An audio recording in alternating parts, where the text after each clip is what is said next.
¿Alguna vez sentiste que la persona más cercana te dio la espalda justo cuando más la necesitabas? El Salmo 41 habla de esa traición y de un Dios que sigue sosteniendo a quien está enfermo, solo y herido. No te vayas, porque al final vas a orar con las mismas palabras de este Salmo. Bienaventurado el que entiende sobre el pobre, en el día malo le libre Jehová. Jehová le guarde, y le dé vida, sea bienaventurado en la tierra, y no le entregues a la voluntad de sus enemigos.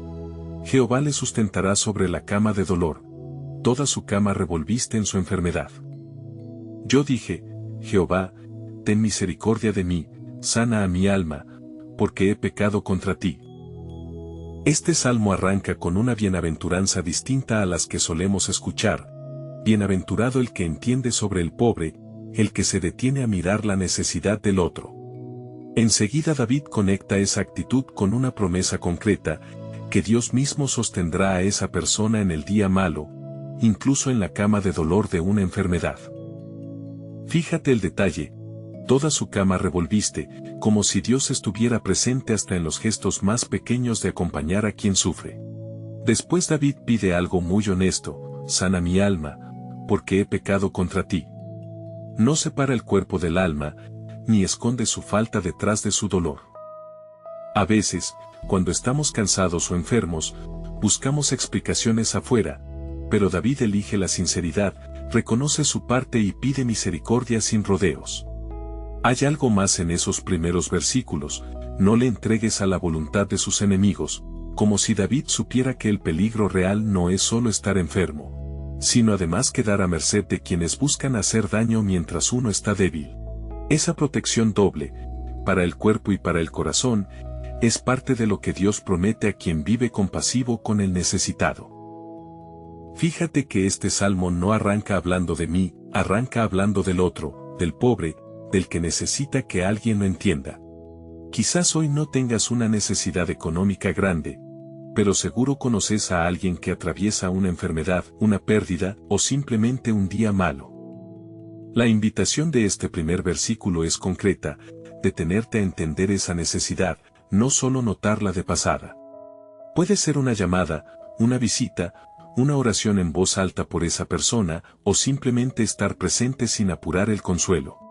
David dice que quien vive así recibe una promesa especial, que Dios mismo lo va a sostener el día que le toque a él pasar por lo mismo.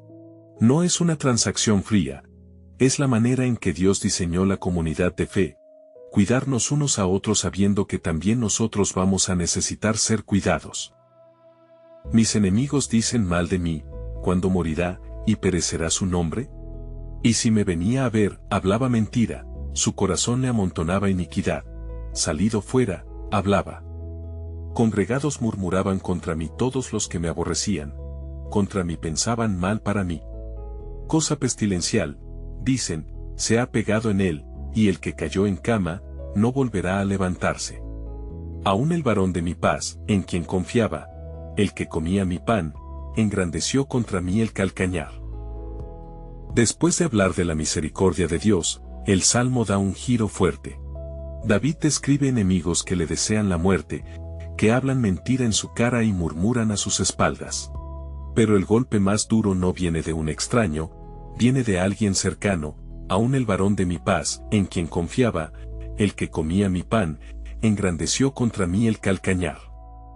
Es la imagen de una amistad íntima, de alguien que compartía la mesa, y que sin embargo se volvió en contra. Siglos después, esta misma frase la va a citar Jesús para hablar de la traición de Judas, así que David no es el único que conoció ese dolor tan particular. Si alguna vez sentiste que la traición vino justo de la persona en la que más confiabas, este versículo te dice que no estás inventando ese dolor, ni sos el primero en atravesarlo. La Biblia no lo minimiza, lo nombra con total claridad. Entonces, ¿qué hacemos con un dolor así, con la traición de alguien que compartía nuestra mesa? El Salmo no nos enseña a fingir que no duele, ni tampoco nos invita a quedarnos ahí, rumiando el resentimiento. David lleva el dolor directamente a Dios, se lo cuenta con nombre y apellido, sin filtros. Eso es distinto a guardarlo en silencio o a explotar contra la otra persona. Llevarle a Dios la traición no significa negar lo que pasó, significa entregarle a Él la parte que nosotros no podemos resolver, la justicia, el tiempo, el corazón del que nos lastimó. Si hoy cargas una traición parecida, quizás el primer paso no sea perdonar de golpe, sino simplemente nombrar ante Dios lo que sentís, como hizo David, con la confianza de que Él sabe sostenerte mientras el proceso avanza. Mas tú, Jehová, ten misericordia de mí, y hazme levantar, y pagarle sé.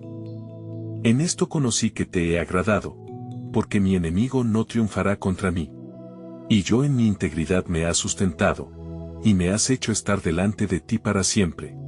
Bendito sea Jehová, el Dios de Israel, de siglo a siglo. Amén, y amén. El Salmo cambia de tono en sus últimos versículos. David ya no describe el ataque, ahora habla directamente con Dios: ten misericordia de mí, y hazme levantar.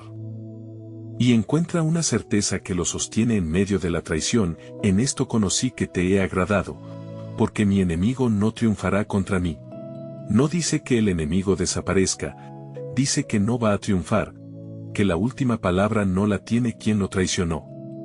Después agrega algo hermoso: en mi integridad me has sustentado, y me has hecho estar delante de ti para siempre.